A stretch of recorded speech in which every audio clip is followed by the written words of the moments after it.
At para ho natin pag-usapan, dahil katatapos lang po ng session, may ginawa din hong hakbang ang Senado, may ipinasang batas, nagkakaloob ng kapangyarihan o authorization sa Pangulo to suspend or reduce yung excise tax sa langis.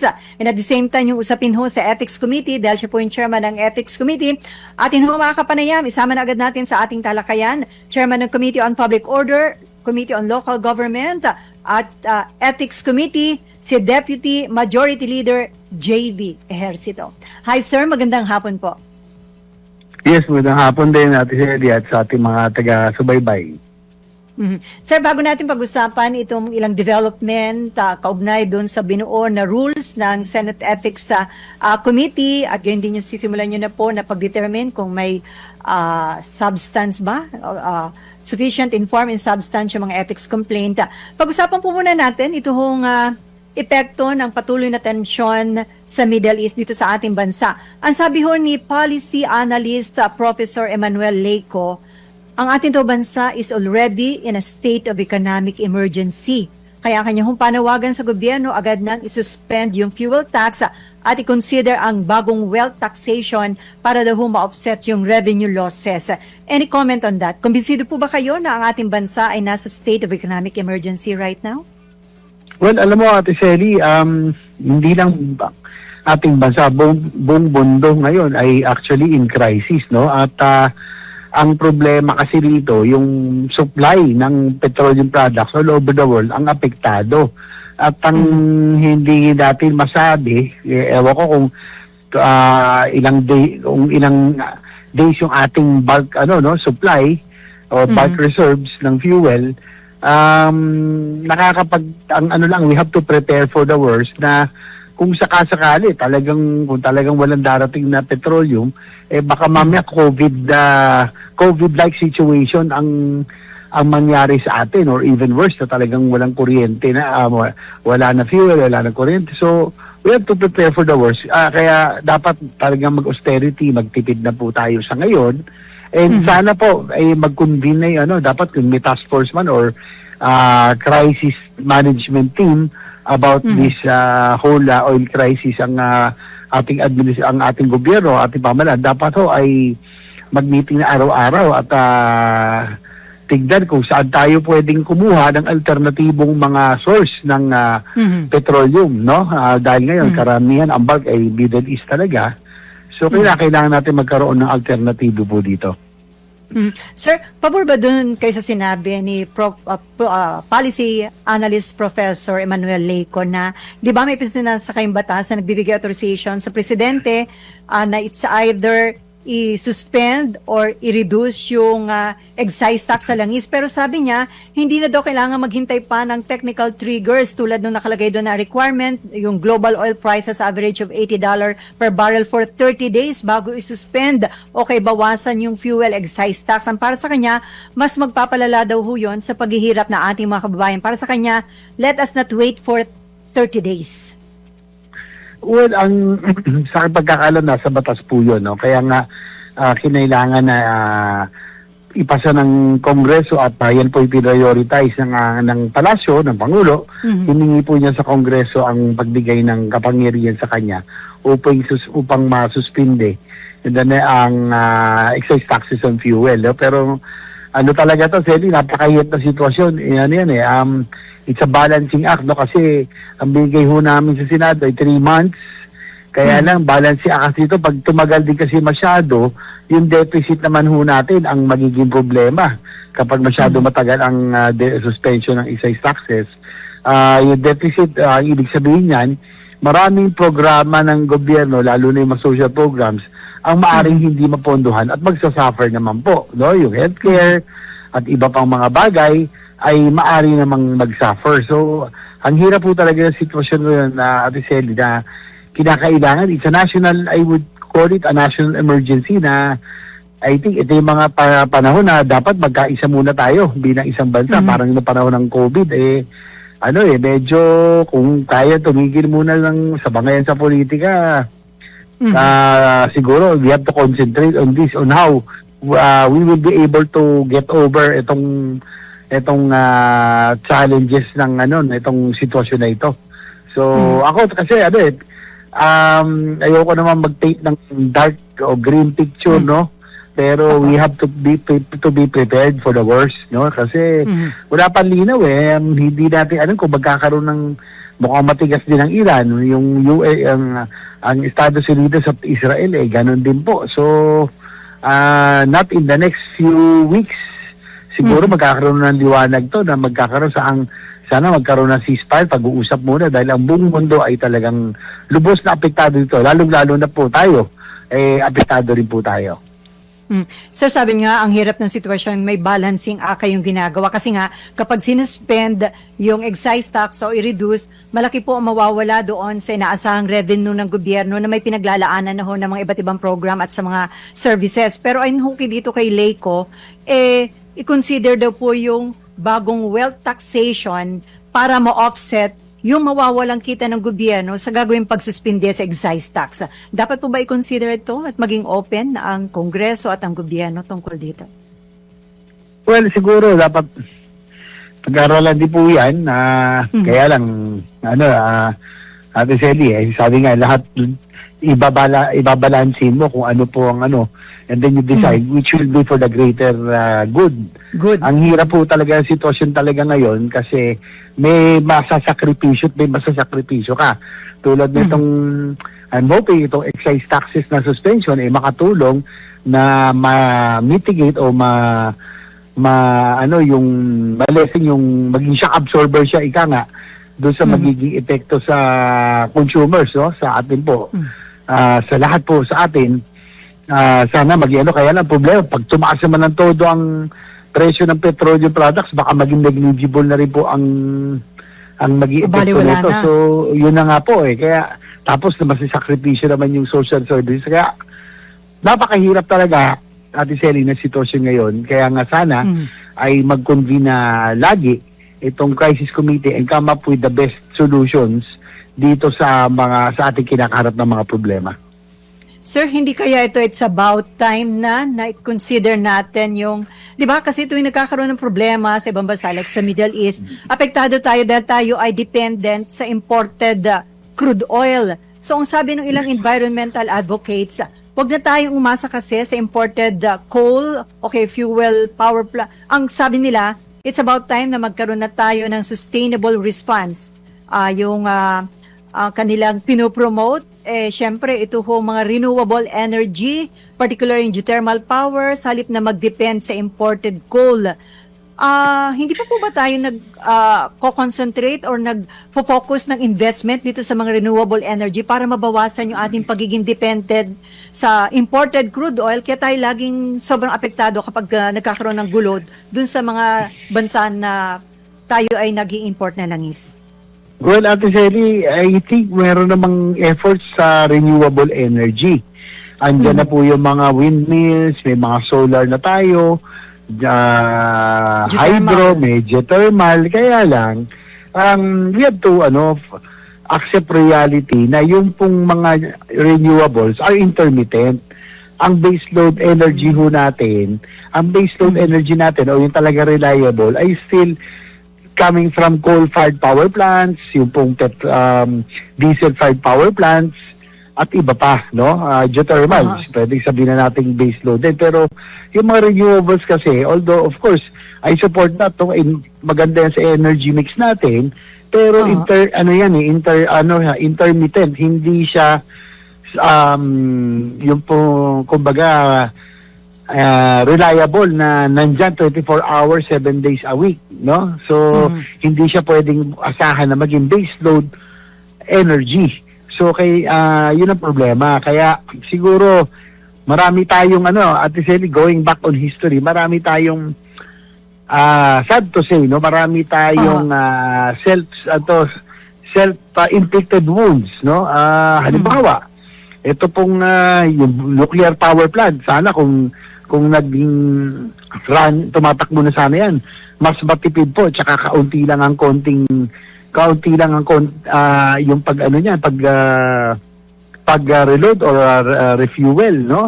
Bataan, ang halimbawa, kung napatakbo natin Bataan Nuclear Power Plant, at nagkaroon tayo ng iba pa, mura na, at saka at least base load po yan. So number one. Second, marami tayo mga pinasang mga polisiya na ngayon ay tingin ko nakakabigat pa sa problema, no? Halimbawa, yung oil price, yung oil deregulation law. Oo, dati po kasi, parang ngayon, binigay na natin lahat sa private sector.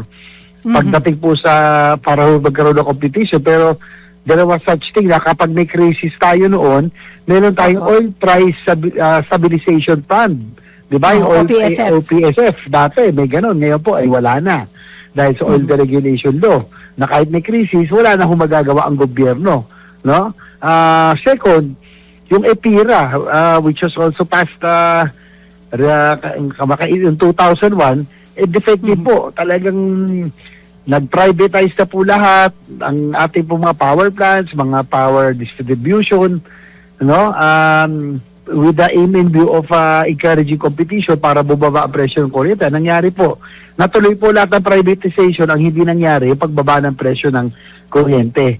So, kung pwede ho natin makorek ang mga problemang ito para kung sakali magkaroon na naman ng krisis, ay we can respond better. No? Sa akin, itong deregulation law, kailangan ma-review. Yung EPIRA, matagal na rin, long overdue na ngayon ay tingin ko, dahil sa mga pulisiyang ito ay nakakaapekto. Hindi nakakatulong sa nakakabigat pa sa krisis na ating pong kinakarap.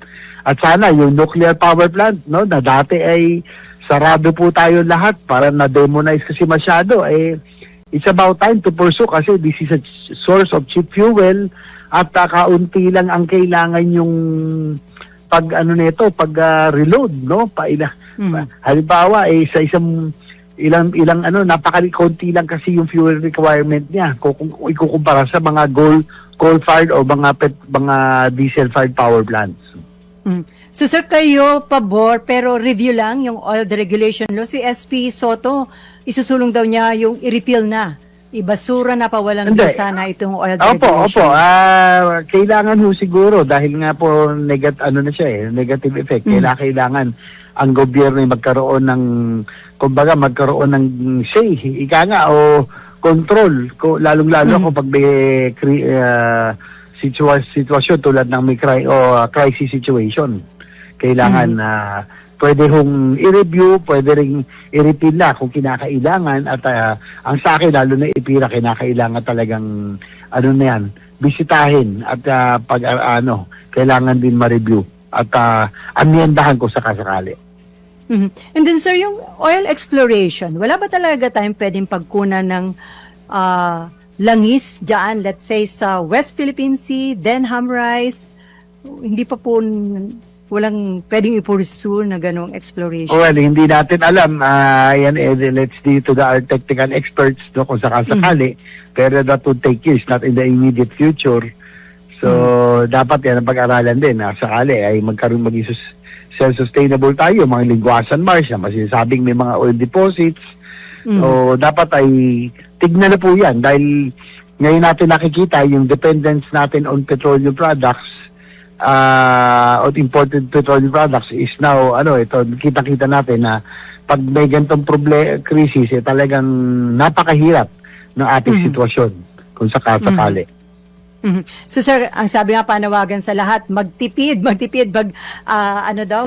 ng sinturon. Kaya lang yung mga ordinaryong mamamayan mukhang wala na hong kayang ihigpit sa kanilang sinturon. Kayo po ba may ginagawa na rin pagtitipid sa ngayon na lalo na sa konsumo po ng gasolina?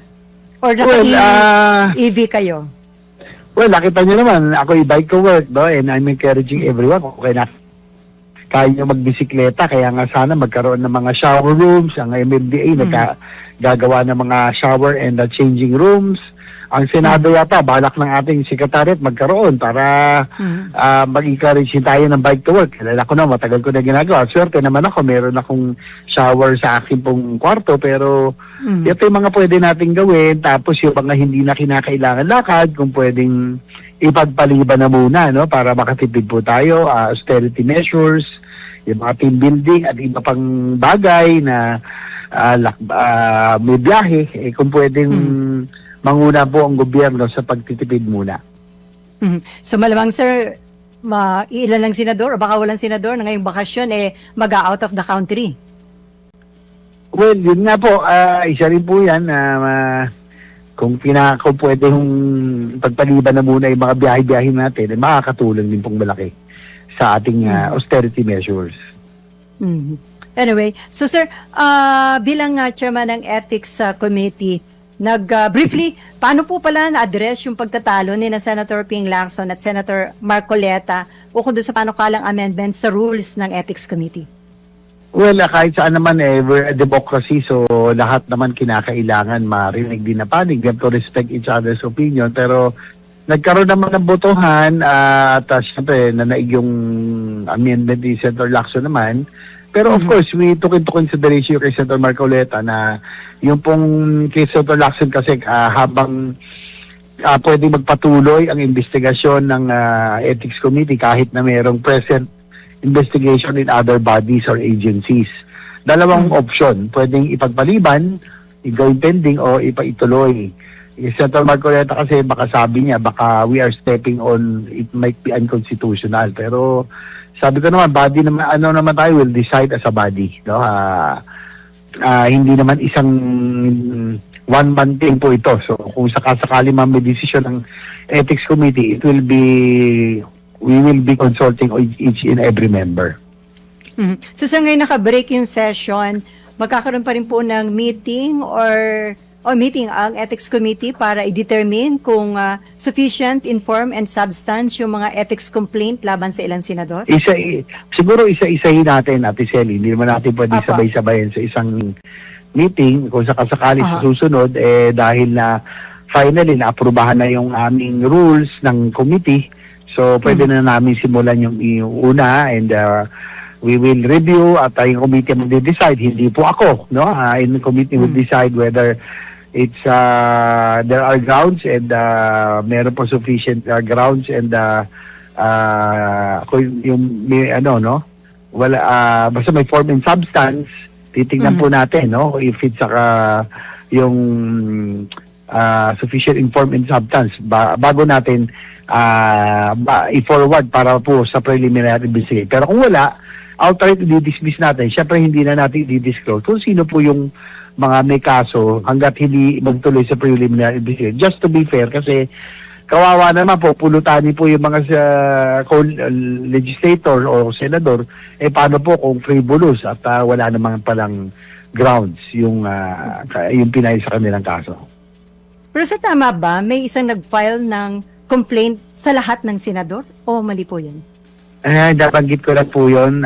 Meron po, lahat ng senador po ay sinama. So, tignan mo natin kung malakang hindi, parang mahirap naman ho yun buong Senado. Mukhang, pero binanggit ko lang ho na merong isang ganong complaint. At ang basihan po? Po? Ang basihan ng kanyang reklamo sa lahat ng senador? I think it's of Senate building yata, kung hindi ako nagkakamali. Pero, pero lahat ng senador ay sinama na po doon.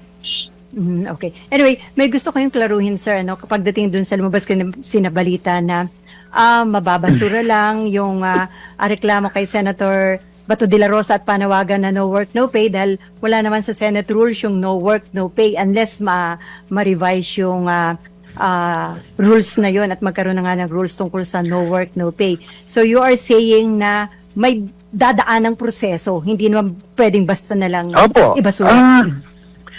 Kasi gusto ko lang klaruhin, mukhang hindi ako naintindihan ng nagkaroon tayo ng media, press con, ay kahit yung isang reporter natin doon, tinanong pa, para daw pinagtatakpan. Paano pinagtatakpan? Ako nga ang nagtutulak na matapos itong mga mag-approve ng rules para makasimula na. Unang-una, ang sinabi nung tinanong kay Senator De La Rosa, pang-anim pa ho sa docket, yung kanya pong kaso at hindi naman natin pwedeng unahin dahil sa kagustuhan ng ilang grupo o sa pressure. First in, first out po tayo, just to be fair. Pangalawa, ang sinabi ko, kung tutuloy natin ang pagdinig kay Senator De La Rosa ngayon, madi-dismiss no? Hindi ko po sinabing i-dismiss natin. Madi-dismiss po dahil nga po wala pa sa rules ng Senate, rules of the Senate, yung pong tungkol sa no work, no pay. So, walang basis para kasuhan. So, madi-dismiss po yan. Kaya sabi ko, may procedural po yan. Kung sakaling kinakailangan mag-apply, kailangan amyendahan po ang Senate rules. It has to pass through the plenary. And the Rules Committee ang mangunguna po, no, sa pag-amyenda na rules. So, yun po ang proseso po. Procedural po ito. Hindi ko po sinabing i-dismiss natin. Kung hindi, madi-dismiss po dahil nga po sa wala nga ho sa rules. Kinakailangan pagdaanan yung proseso ng pag-amyenda na rules. And then sir, may nakaschedule na ba na next meeting ang Ethics Committee? Sa ngayon wala pa, no? Tinitignan pa natin kasi kag-break lang, tinitignan natin yung common dates na nandito po lahat, no? We'll consult the other members kung kailan po sila nandito para po makapag-meeting kami kahit na kami po yung naka-break pa.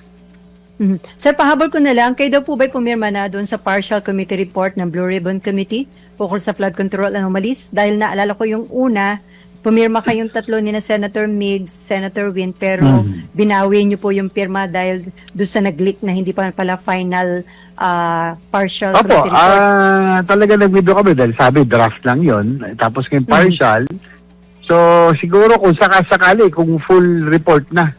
Dahil sa totoo lang, medyo hindi pa ako satisfied dahil yung mga tunay na may sala o mga tunay na salarin, kung saan man nagsimula ang anomalyang ito, yung mga contractors, wala ho, hindi ho sila kasama.